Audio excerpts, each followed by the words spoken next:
నాగర్ కర్నూలు జిల్లా బల్మూరు మండలం మైలారం గ్రామంలో అంగన్వాడీ పాఠశాల విద్యార్థులకు పురుగుల బియ్యంతో వండిన అన్నాన్ని విద్యార్థులకు పెడుతున్నారు. గత కొన్ని రోజులుగా తెలంగాణలో కలుషిత ఆహారాలు తిని ఆసుపత్రుల పాలవుతున్నా ఎవరికీ కూడా భయం భక్తి లేదంటున్నారు గ్రామస్తులు.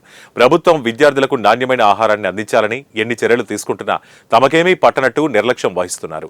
అధికారుల పర్యవేక్షణ లోపం, అధికారులందరూ మనవారే ఏమంటారు అనే నిర్లక్ష్యంతో క్రింది స్థాయి ఉద్యోగులు కూడా తూతూ మంత్రంగా వ్యవహరిస్తున్నారన్నారు.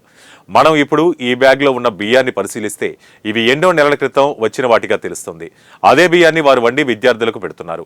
అలాంటి బియ్యాన్ని ఎవరైనా తింటారా? పశువులకు కూడా అలాంటివి పెట్టరు. ఇటువంటిది స్కూలుకు వచ్చిన విద్యార్థులకు వండి పెడుతున్నారు.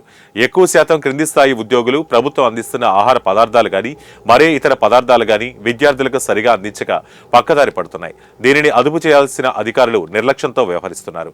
ఇలాంటి ఆహారం తిని విద్యార్థులకు ఏమైనా అయితే బాధ్యత ఎవరు తీసుకుంటారు? ఎప్పటికైనా ప్రభుత్వం స్పందించి నిర్లక్ష్యం వహిస్తున్న అధికారులపై కఠినమైన చర్యలు తీసుకుంటే ఇలాంటివి పునరావృతం కాకుండా ఉంటాయని విద్యార్థుల తల్లిదండ్రులు కోరుతున్నారు.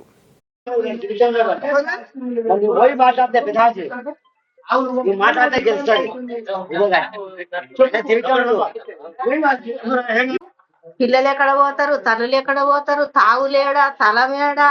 60-70 ఏళ్ల కింద మనం వచ్చిన వాళ్ళం మేము ఎక్కడ పోదుము? మా ఇంట్లో ఎక్కడ పోని మాకు సోటే ఓడిస్తాడు. ఎవరికన్నా పోతే అచ్చంపేటకపోతే మూత్రం పోయినగా మాకు సోడ దొరకదు. మా మా స్థలం విడిచిపెట్టి మమ్మల్ని ఏం చేద్దామని ఎవడు మీకు ఈ పని చేసిండో మరి ఏమన్నా చేయండి. మీకు 15 వందనాలు. మా ఊరు నుండి మమ్మల్ని ఈయనే చంపుండ్రి, మా ఇంట్లోనే బొంద పెట్టండి. మీ గుట్టను మీరు దొరుకుని పోండి.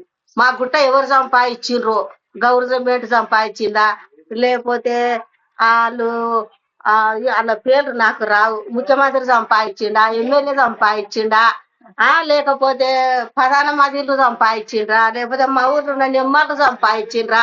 మా ఊళ్ళతోటే మాకు వచ్చింది కష్టం. మరి మమ్మల్ని ఏం చేస్తారో బిడ్డలారా, మీకే 15 వందనాలు. మా ఊళ్ళో నుండి మేము ఎక్కడ మమ్మల్ని ఈయనే చంపుండ్రి, మా ఇంట్లోనే మా ఇంట్లోనే బొంద పెట్టుండ్రి. అంతా తోడుకొని దానికి ఇంకేమన్నా వెళ్తే ఊరు కూడా తోడుకొని తీసుకొని పోండి. మరి మేమేం గ్రామం మీద మనందరి మీద సంకేతంగా ఆ గుట్ట మీద రాబందులు వాలుతున్నాయి. అమాంతం దాన్ని తన్నుకొని పోవటానికి చూస్తున్నాయి. ఇప్పుడు తల్లిని పిల్లలు కాపాడుకోవాల్సిన అవసరం వచ్చింది. ఆ తల్లి పిల్లలుగా ఆ రాబందులు దాన్ని తన ఇనుప రెక్కల కింద కాళ్ళ కింద తన్నుకుపోకుండా, అది బిగబట్టి తన్నుకుపోకుండా దాన్ని రక్షించాల్సిన అవసరం ఉంది. మనకి ఇంతే మన యొక్క లక్ష్యం